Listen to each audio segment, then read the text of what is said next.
So, first day after closing. So, ito na yung hitsura ng restaurant namin. Pinapatuyo na lang yung mga umbrella para bukas ay iligpit na. So, wala nang mga upuan. Kung pansin nyo, wala na rin yung mga mesa.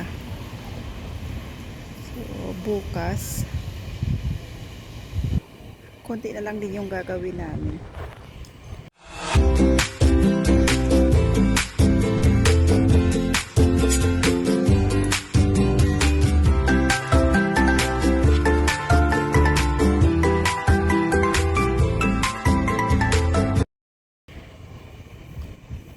Actually, halos nalinis na namin yung loob ng kitchen.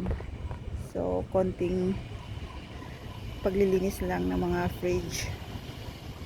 At medyo marami lang akong gagawin sa aking pizzeria.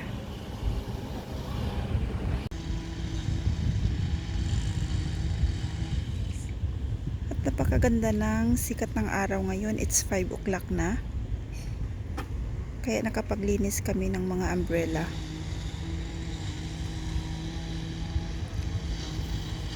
So, mga naka-t-shirt lang kami at parang summer pa rin. Mainit pa.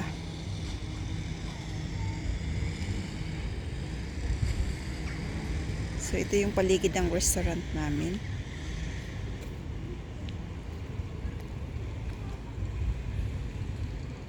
At yung katapat naming restaurant, ayan, marami silang guest ngayon dahil sarado na nga kami.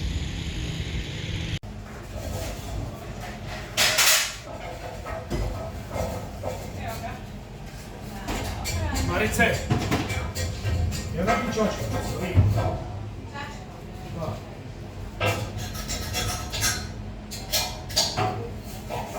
Sunt suo da ćete imati prozor sljedeće godine. Koga? Prozor, tu da ste gleda more. Da. Tako sam čuo. Mi ćemo samo gledat more i uživat. Da. Neko će da radi, ne znam ko. Neko će da zaradi. Da. Third day of cleaning. So, it's cloudy.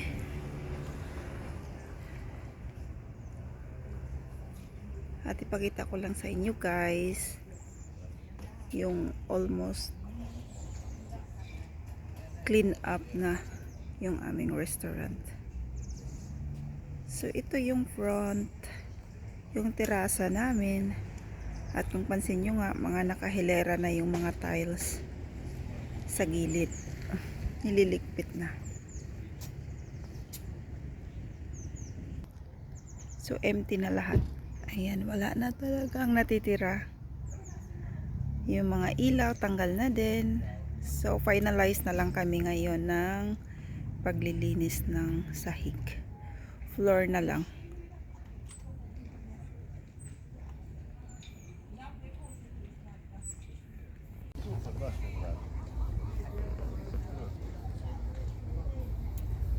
Clear na ang restaurant. Last day tomorrow.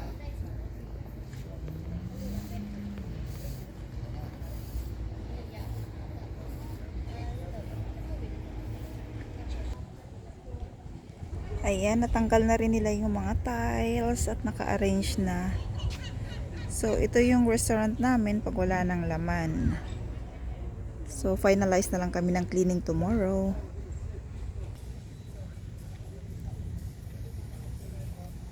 So, mga puno na lang ang natitira. Empty na talaga. So, may final meeting pa sila doon. At ako'y uuwi na. So, bukas ulit ang last day. Ang ganda ng seagull na lumipad.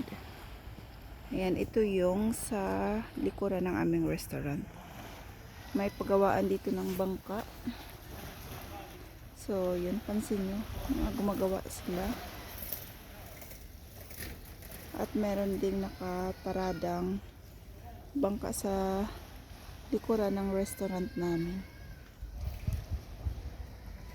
So, ang dami dito mga fishing boat. It's 20 degrees. at 5 o'clock in the afternoon. So, andito ako malapit sa ferry terminal.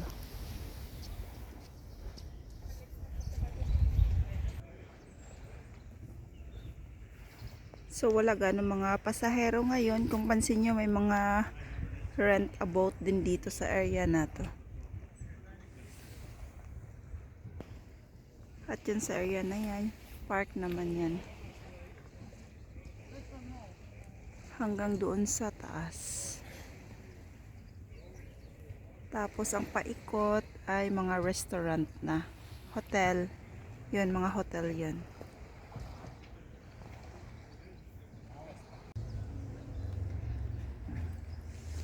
Ito yung ferryboat terminal na umiikot papunta doon sa iba't ibang mga islands. Ang ganda ng mga rent-a-boat dito. Dahil autumn na guys, so wala na ganong turista. Kaya ang mga mostly locals na lang dito ang mga nag-boating.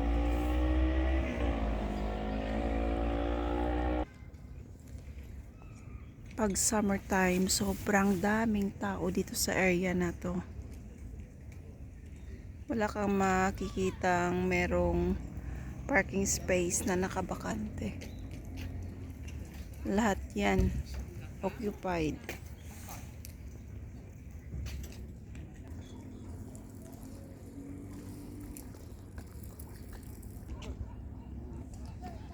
Meron mga nagfi-fishing dito. Ngayon mga bata.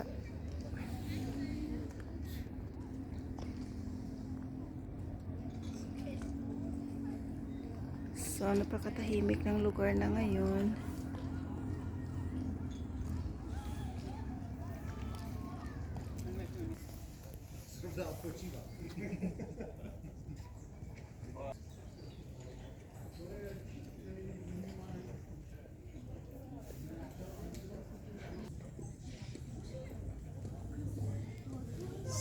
So, parang may event doon at nag-alisa na ang mga tao, uwian na.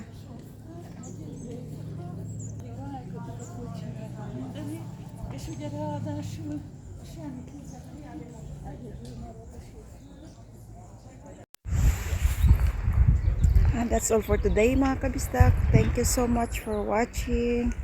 See you again on my next video. Bye!